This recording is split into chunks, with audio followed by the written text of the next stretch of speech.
Merci beaucoup.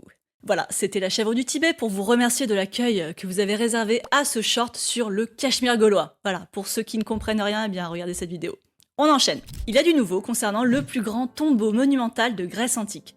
Le mystérieux tombeau d'Amphipolis avait beaucoup fait parler de lui il y a une dizaine d'années, parce qu'après avoir enfin découvert son entrée, les archéologues ont un temps pensé qu'il s'agissait du tombeau d'Alexandre le Grand. Il faut dire qu'avec 158 mètres de diamètre, ses 2500 mètres cubes de terre et son mur terrasse de 3 mètres de haut et 500 mètres de long entièrement recouvert de marbre, bah, ça pouvait pas être la tombe du paysan du coin. Non.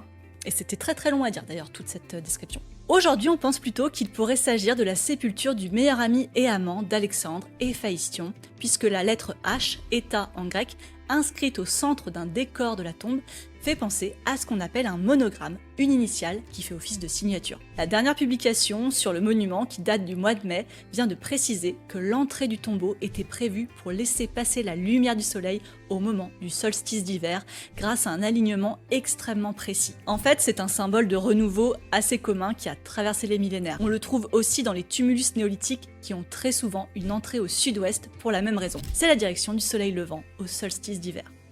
C'est beau. Oh, c'est beau, c'est beau, c'est beau.